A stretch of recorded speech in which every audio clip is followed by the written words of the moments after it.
یہ کہنے مطلب یہ ہے کہ حالات بہت ہی دگرگوں ہیں، حالات بہت خراب ہیں، جو اس بات کی ہیں کہ مائیں اپنے بچوں کو دھیان دیں، مائیں خود پہلے نیک بنیں، اپنے آپ کو دینی سانچے میں ڈھالیں، دینی ڈھانچے میں اپنے آپ کو جو ہے ڈھالیں، اور پھر جو ہے جب خود اب نیک بنیں گی، اب گھر کا ماحول نیکی بنائیں گی۔ میں چونکہ خواتین ہیں ایک واقعہ بتانا چاہتا ہوں۔ ایک مرتبہ ایک اسکول کے اندر، ایک مدرسے کے اندر ایک استاد نے بچوں سے پوچھا تم کیا بننا چاہتے ہو، تمہاری خواہش کیا ہے؟ ہم بھی بچوں کو پوچھتے ہیں اب کیا بننا چاہتے ہیں، آپ پڑھ رہے ہیں، آپ کا ایم کیا ہے، مقصد کیا ہے؟ تو ایک مرتبہ ایک استاد نے ایک بچے سے پوچھا، تمام بچوں سے پوچھا تمہارے بچوں بتاؤ تمہارا کیا ایم ہے؟ باری باری پوچھا، ایک بچے سے پوچھا کہ میں ڈاکٹر بننا چاہتا ہوں، دوسرے کو پوچھا انجینئر بننا چاہتا ہوں، ہر بچے اپنا جواب دیا۔ اس کے بعد ایک چھوٹا بچہ بھی تھا، کہا اے بچے تم بتاؤ تم کیا بننا چاہتے ہو؟ اس نے کہا میں صحابی بننا چاہتا ہوں، میں صحابی بننا چاہتا ہوں۔ کہا صحابی بننا چاہتا ہوں، کیوں صحابی بننا کیوں چاہتے ہو؟ کہا چونکہ صحابی بہت بڑے ہوا کرتے ہیں، صحابی بہت گریٹ ہوا کرتے ہیں۔ کہا یہ کیسے تمہارا ہوا؟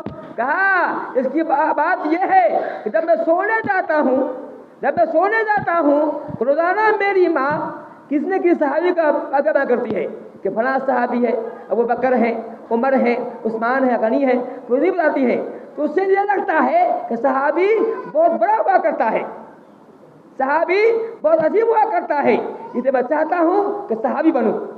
دیکھا آپ نے ماں نے تربیت کی، ماں نے جب بچہ سو رہا تھا، سونے وقت میں اس نے کسی کی غیبت نہ کی کہ ہمارے یہاں کیا ہوتا ہے، ہماری مائیں کہتی ہیں فلاں سے بات نہ کرنا، فلاں سے کلام نہ کرنا، یہ ہوتا ہے۔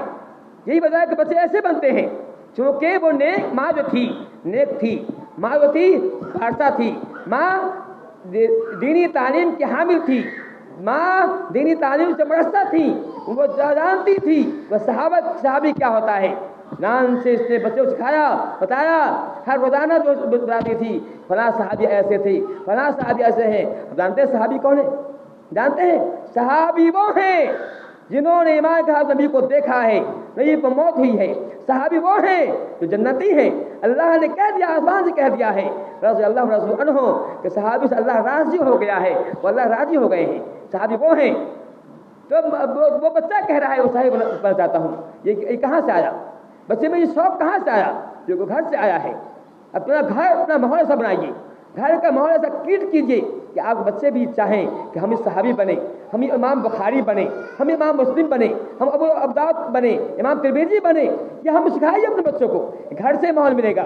یہ ماحول جو ہے بازار میں نہیں ملتا ہے، یہ ماحول کہیں اور نہیں ملتا ہے، گھر سے ملتا ہے۔ اگر گھر کی عورتیں دیندار ہوں گی، وہ بتائیں گی کہ دینی تعلیم کی اہمیت کیا ہے، دینی تعلیم کیا ہے۔ کمانا تو پیٹ کا مالک اللہ ہے، رزق کا مالک اللہ ہے۔ اب جہاں آپ پڑھائیں، اگر جو مقدر آپ کے مقدر میں ہے وہی ملے گا، زیادہ یا کم نہیں ہو سکتا ہے۔ لیکن جب دینی علم بچوں کو دیں گے، دینی تعلیم سے آراستہ کریں گے، تو بچہ آپ کے لیے دنیا کے اندر بھی نیک نامی کا باعث ہوگا، اور آپ کے لیے آخرت میں بھی نجات کا باعث بنے گا۔ تو اس بات کی ہے کہ ہم گھر اپنا پہلے خود نیک بنیں، خود اچھے بنیں، اب گھر کا ماحول اچھا بنائیں تاکہ ہماری بچیاں اچھی ہوں، ہماری بچیاں جو غیر سے بھاگ رہی ہیں ایسا نہ ہو، وہ جانیں کہ ہم میں ان میں کیا فرق ہے۔ ہم وہ ہیرے ہیں جس کا مقابلہ کوئی نہیں ہے، ہم وہ جوہر ہیں جس کا کوئی مقابلہ نہیں ہے، کہ اور جو ہیں یہ کیڑے ہیں، ہمارے مقابلے میں کیڑے ہیں، ہم کیڑے سے کیسے پیدا کر سکتے ہیں؟ ہم تو جوہر ہیں، ہم تو ہیرے ہیں، یہ سمجھیں گی جو ہے۔ تو کہنے کا مطلب یہ ہے کہ ہم اپنا دینی گھر کا ماحول دینی ماحول بنائیں۔ اللہ تعالیٰ ہمیں بات توفیق دے کہ ہم جو ہے نیک بنیں، اپنے گھر والوں کو نیک بنائیں۔ اللہ العالمین۔